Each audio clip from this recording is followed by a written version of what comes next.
Shalom, Bapak Ibu Saudara yang diberkati Tuhan. Jumpa lagi bersama saya Pendeta Jerry Adu dalam program ilustrasi khotbah Kristen lucu.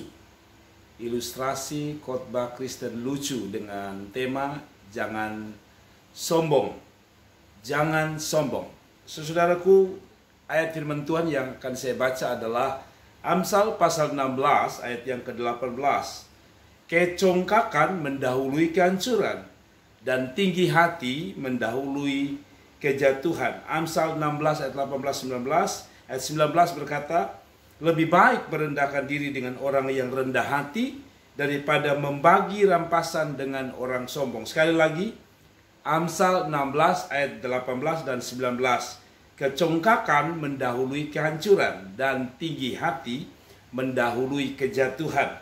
Lebih baik merendahkan diri dengan orang yang rendah hati daripada membagi rampasan dengan orang congkak. Saudara-saudara, kesombongan adalah sesuatu yang dibenci Tuhan. Apa itu kesombongan? Menurut KBBI, kesombongan adalah menghargai diri secara berlebihan dengan congkak atau ponggah atau kesombongan. Berbeda, lawan kata dari kesombongan adalah kerendahan hati. Kerendahan hati artinya suatu sikap yang menyadari keterbatasan kemampuan diri dan ketidakmampuan diri sendiri, sehingga dengannya seorang tidaklah angkuh dan tidak menjadi sombong. Artinya, sombong itu tidak bagus, sombong itu adalah sebuah sifat yang tidak disukai manusia sendiri. Dan yang kedua, kesombongan adalah sesuatu yang tidak disukai Tuhan. Kesombongan adalah sesuatu yang tidak berkenan di hadapan Tuhan. Saudara-saudaraku yang diberkati Tuhan, kesombongan adalah sesuatu yang dikatakan tadi oleh Amsal 16, kecongkakan mendahului kehancuran dan tinggi hati mendahului kejatuhan. Kesombongan selalu berbuah sesuatu yang buruk. Orang yang sombong cenderung memegahkan diri, menganggap diri lebih dari orang lain. Dan kesombongan sekali lagi sebenarnya merupakan titik awal, dengar baik-baik. Kesombongan adalah sesuatu yang merupakan titik awal dari sebuah kehancuran. Kesombongan adalah satu sifat yang akhirnya membuat orang itu sadar tidak sadar bahwa sebenarnya sekalipun kejatuhan itu masih jauh di depan sana, tapi ketika dia sombong sebenarnya itu adalah titik kejatuhannya, titik awal kejatuhan. Jadi kalau satu waktu orang itu jatuh dan gagal, sebenarnya dia sudah gagal pada waktu dia sombong. Saudara, saya akan tutup dengan sebuah ilustrasi mengenai jangan sombong. Kenapa jangan sombong? Karena tadi saya bilang, sombong itu pertama membuat orang itu hancur. Sombong membuat orang itu jatuh. Dan sombong adalah suatu sifat yang dibenci Tuhan. Saudara, orang sombong akan cenderung untuk menunjukkan kelebihan dirinya dan merasa dirinya lebih hebat, dirinya lebih luar biasa, dirinya lebih cantik, dirinya lebih ganteng, dirinya lebih kaya, dirinya lebih luar biasa, dirinya lebih hebat dari orang lain ketimbang dirinya. Padahal kesombongan adalah sifat yang jelek, sifat yang tidak disenangi oleh manusia, apalagi Tuhan. Nah, saudara-saudara, ini ada sebuah cerita atau ilustrasi mengenai orang sombong. Orang sombong tidak juga disukai orang sombong. Dengar baik. Orang sombong sendiri dibenci oleh orang sombong. Nah, saudara, ada dua orang yang lahir sebagai orang yang sombong. Biasa orang sombong tidak akan mau kalah dengan orang sombong yang lain. Saudara dengar, jadi satu waktu ada penjual ikan yang kaya, yang sukses. Orang ini sombong luar biasa karena dia kaya, dia penjual ikan yang sukses, dia berhasil dan dia punya uang yang banyak. Sehingga dia bisa beli apapun. Nah, tapi supaya menunjukkan bahwa dia orang kaya, dia menunjukkan kesombongannya, caranya gampang. Bagaimana supaya orang tahu bahwa dia orang kaya? Bagaimana orang tahu bahwa dia berlimpah harta? Bagaimana penjual ikan ini mau menunjukkan kepada orang-orang di sekelilingnya bahwa saya orang hebat, saya punya duit yang banyak, maka belilah emas. Nah, biasanya orang kalau kaya beli emas, taruh di letakkan di lengan atau di tangan, di leher, ya, menggunakan rantai emas, atau wanita biasa taruh di kaki. Tapi orang ini lain. Dia pikir dia kan penjual ikan, saudaraku yang diberkati Tuhan. Nah, dia beli emas dan dia simpan. Dan satu waktu ada juga pembeli langganannya yang juga sombong. Selalu kalau cerita selalu melambung, ceritanya hebat, seolah-olah dia paling hebat. Orang bicara A, dia bilang saya juga bisa begitu.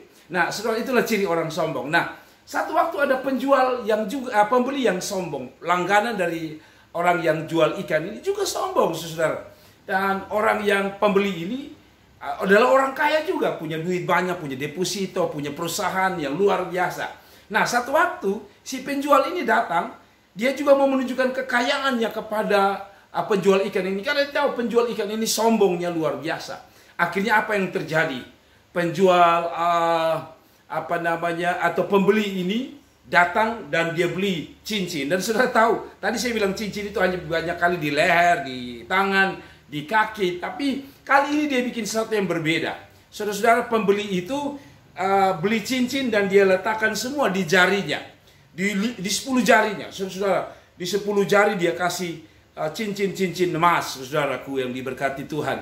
Dan pada waktu dia menggunakan cincin itu, saudara, dia pergi membeli ikan. Dan pada waktu dia tanya ikan itu, dia mau kasih tunjuk si penjual ikan yang sombong ini. Lalu dia tunjuk ikan itu. Ini berapa? Dia sambil tunjukkan ke jarinya. Ini ikan ini harganya berapa? Lalu penjual ikan itu berkata, sombong sekali. Masa 5 jarinya itu ada emas? Lalu dia tanya, ini harga berapa ikan ini? Sambil dia buka 5 jari tangannya, seolah-olah menunjukkan ini ada 5 cincin emas di sini. Lalu dia tanya, ini harga berapa? Lalu penjual emas itu, penjual ikan itu berkata, oh itu harganya 100.000. Lalu si pembeli ini kurang puas. Lalu dia berkata, yang ini berapa lagi? Yang ini. Jadi dia kasih tunjuk 10. Yang ini berapa? Yang ini berapa? Lalu dia tunjukkan 10 jarinya yang penuh dengan cincinnya. Lalu dia berkata, ini berapa, ini berapa? Seolah-olah menunjukkan bahwa ini loh cincin saya banyak ini. Sebenarnya bukan di tawaran harganya, tapi dia mau tunjukkan 10 jarinya. Bahwa dia punya 10 cincin yang luar biasa. Nah, waktu dia tanya begitu, wah, penjual ikan ini merasa direndahkan. Dasar juga penjual ikan juga sombong, saudara-saudara. Kan dia punya uang yang banyak. Dia pikir, oh dia baru ingat, saya punya emas yang saya bisa tunjukkan. Memang tidak ada di jari dari penjual ikan. Tadi pembeli itu dengan sombong sengaja tanya.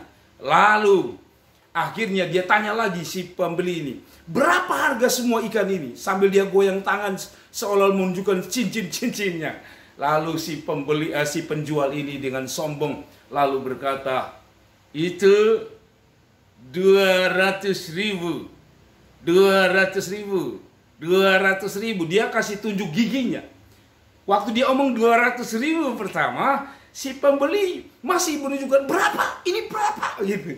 Lalu sekali lagi si penjual dengan santainya sambil menunjukkan giginya, dia berkata 200.000. Ternyata saudara, dia sedang menunjukkan giginya. Gigi dari si penjual ini adalah seluruhnya, karena giginya ompong, itu seluruhnya emas. Jadi waktu dia jawab, dia bukan bilang 100.000, tapi dia bilang 100.000, 100.000, 200.000. Artinya dia mau tunjukkan kepada si pembeli bahwa kalau kamu kaya, kalau kamu hanya 10 jari, saya 32 gigi ini, 32-nya emas semua. Saudaraku yang diberkati, saya mau bilang sama saudara, itulah orang sombong. Orang sombong selalu akan berhadapan dengan orang sombong yang lain. Dan orang sombong selalu merendahkan orang lain. Dan tanpa sadar sebenarnya orang sombong itu sedang direndahkan oleh dirinya dan orang lain. Sekali lagi, orang sombong selalu berjumpa dengan orang sombong. Dan orang sombong biasanya selalu direndahkan pertama sebenarnya oleh dirinya sendiri. Dan yang kedua, kesombongan selalu direndahkan oleh orang yang juga sombong sama dengan dia. Dan yang terakhir, kesombongan juga membuat Allah merendahkan dia. Saudara-saudaraku yang diberkati Tuhan, cerita ini mungkin lucu, tapi banyak kali kita tidak melakukan hal yang sama, tapi kita memiliki sifat yang sama. Kita sombong, kita merasa kita lebih hebat, kita lebih luar biasa, kita lebih kaya, kita lebih sukses, kita lebih berhasil daripada orang lain. Saudara, mengapa kita tidak boleh sombong? Karena sekali lagi tadi Amsal 16 ayat 18, kecongkakan mendahului kehancuran. Orang sombong biasanya hidupnya berakhir dengan kehancuran. Dan yang kedua, kenapa kita tidak boleh sombong? Karena Alkitab berkata, dan tinggi hati mendahului kejatuhan. Hari-hari ini banyak orang-orang sukses, bahkan hamba Tuhan jatuh, gagal. Karena bukan berarti mereka tidak punya kemampuan, tapi justru mereka punya kemampuan lah. Ketika kemampuan itu menjadi sebuah kesombongan, dan itulah awal kejatuhan dari para hamba Allah. Demikian dengan saudara-saudara. Kalau saudara sombong, saudara sedang menuju pada dua perkara tadi, kehancuran dan kejatuhan. Dan yang terakhir, mengapa kita tidak boleh sombong? Saya baca Yesaya 2 ayat 17. Manusia yang sombong akan ditundukkan dan orang yang angkuh akan direndahkan. Hanya Tuhan sajalah yang maha tinggi pada hari itu. Saudara, mengapa sombong itu sifat yang tidak disukai Tuhan? Karena tadi, kesombongan adalah awal kejatuhan, kesombongan adalah awal kehancuran. Dan yang terakhir, kesombongan itu dikatakan bahwa Tuhan menundukkan orang yang sombong dan mengangkat orang yang rendah hati. Saudara-saudaraku yang diberkati Tuhan, kiranya ilustrasi khotbah ini memberkati saudara dan mengingatkan kita kembali bahwa kesombongan tidak pernah melahirkan sesuatu yang luar biasa. Kesombongan tidak membuat engkau semakin diangkat. Kesombongan justru membuat engkau direndahkan. Kesombongan membuat engkau bukan makin hari makin penuh dengan kemuliaan, tapi kesombongan membuat Anda makin hari makin terpuruk. Orang yang sombong, lihat baik-baik, orang yang sombong cenderung tidak akan naik, tapi orang yang sombong cenderung untuk turun. Levelnya bukan semakin hari semakin naik, levelnya makin hari makin turun. Semakin dia tinggikan diri, maka levelnya semakin diturunkan oleh Tuhan. Karena itu pesan saya sederhana. Kalaupun Anda sukses, kalaupun Anda cantik, kalaupun Anda ganteng, kalaupun Anda kaya, kalaupun Anda punya kelebihan, itu hanya kasih karunia Tuhan. Jangan pernah sombong. Cara untuk tidak sombong adalah satu, menyadari bahwa apapun yang kita punya adalah pemberian dan anugerah Tuhan. Yang kedua, cara untuk kita tidak sombong adalah menyadari bahwa ada orang lain yang juga punya kemampuan yang sama, bahkan mungkin lebih daripada kita. Kiranya renungan atau ilustrasi khotbah ini dapat memberkati kita, dan kiranya Tuhan Yesus memberkati kita sekalian. Salam, sampai jumpa di video selanjutnya. Dan sekali lagi pesan saya, kalau saudara diberkati, kembali saya Pendeta Jerry Adu, saya mohon Anda klik like, komentar, share, dan jangan lupa klik subscribe dan bunyikan lonceng supaya ketika kami membuat video, Anda mendapatkan notifikasi dan video-video terbaru dari kami. Tuhan memberkati. Salam.